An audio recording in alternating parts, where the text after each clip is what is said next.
Hi, I'm Andrew Trendle. You're watching NME, and we're here with Orlando Weeks. Hello. How are you doing, Orlando? Everything all right? Yeah, fine, thank you. Yes, I'm very well. Are you all right?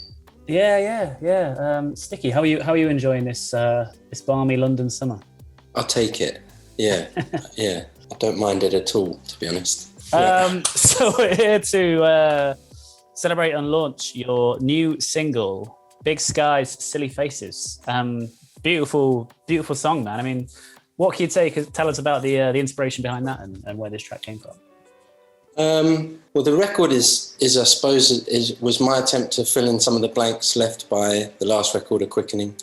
And to that end, I think what I wanted everything on the record to feel like it had a bit more of a spring in its step and a little more joyful and satisfying and all those boring old things that people trot out.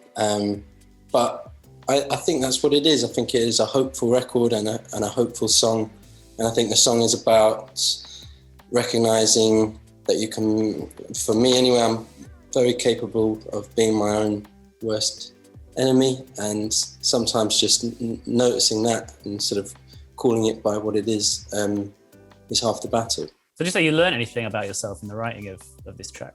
My writing over the last 10, 15 years has always been take something confusing or sad or difficult and then try and write something, and in that, by making something out of it, you make it positive.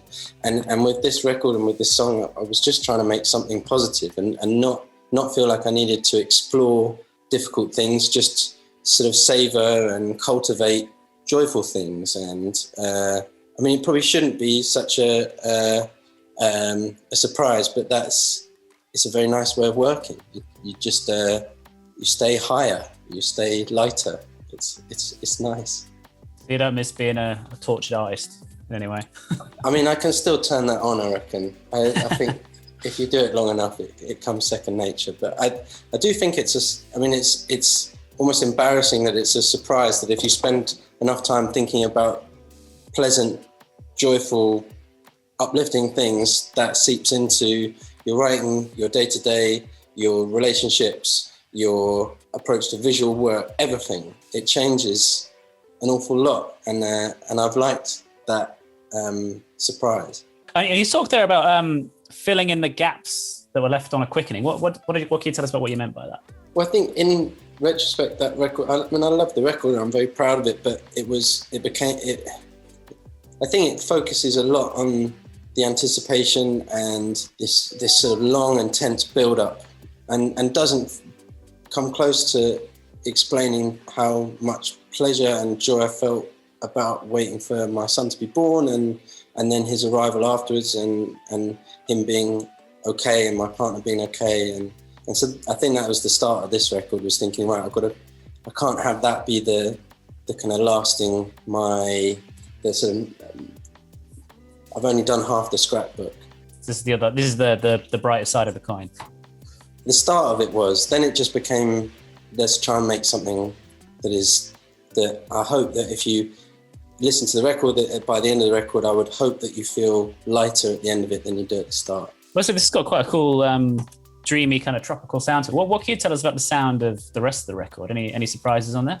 Well, I worked with a guy called Bullion, it's Nathan, and who makes his own music and music that I love, and has a very assured musical taste and aesthetic in his own work. And I think it is, I mean, you're going to get very bored of me saying things like joyful, I'm afraid, but I haven't done enough interviews yet to think of other words for it. But I think he makes extremely uplifting pop music, brilliant music, and I wanted to have some of that in this record, and I was so pleased that he was available and loved the demos that I sent him. And so I think I hope that the production feels along those lines, and if anyone hasn't listened to Bullion music, then I really suggest going and enjoying the sunshine with it, because it only makes it better.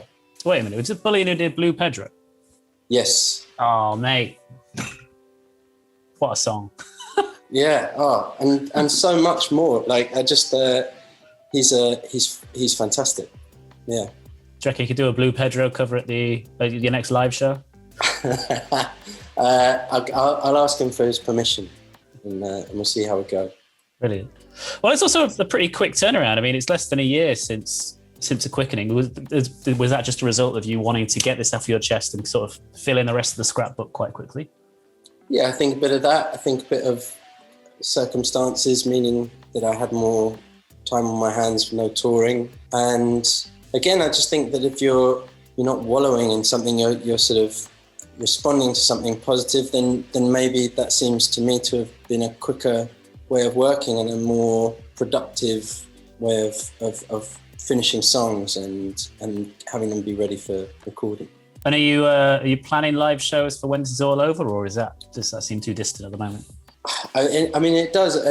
I've had everything postponed and pushed back and postponed and pushed back so many times that I think right now I'm just going to focus on getting all the visuals ready for the records, videos and everything, and then keep everything crossed for shows coming back. Yeah. And the last time you spoke to Enemy, you said that you felt that you were not very good at being front and center of things. I mean, now that you're on your second solo album, do you feel more comfortable in your skin, or is this a completely different kind of beast? I just think that there are some people that are brilliant at it, that you wouldn't even imagine that they shouldn't be doing exactly that thing. I just don't think that that's my forte. I'm still looking forward to getting out there and doing it again. I'm sort of so bewildered and amazed by brilliant front men and women that I just know that's not me. But it doesn't mean I still, I'll give it a good go. So you never pull any like Freddie Mercury moves in rehearsal or anything? I don't think not even in rehearsal. Maybe I should. Maybe that's how you started, or do that. But and maybe you need a Ziggy character, like an alter ego or something. People do that, don't they? But I've got time. That's what I think you're telling me is I've got time to think about this on a stranger level. I don't know if you saw last year there was a big kerfuffle around Vice did this piece called the 50 best landfill indie songs of all time. I just wondered if you had an opinion on that term and the Maccabees' place within it and that era and kind of how people look back on that era now. Because I think it was meant quite affectionately. Yeah. I just can't imagine that. I don't really give it a second thought, to be honest.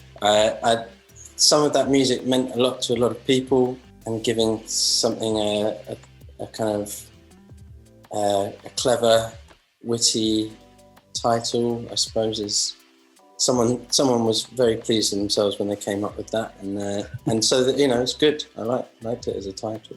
It was a wonderful time to be in a band. It was like getting to play in pubs and clubs all over, especially for us starting out in London, and feeling like there was a different back room every third street. There could be somewhere that you could find to get a gig for the next weekend. And I don't know. I try I'm not that interested in looking backwards. I know that's not very helpful for you, but I sort of love and hate everything that we did and I've done in sort of equal measure. I'm proud of it, but I can't really listen to it. So.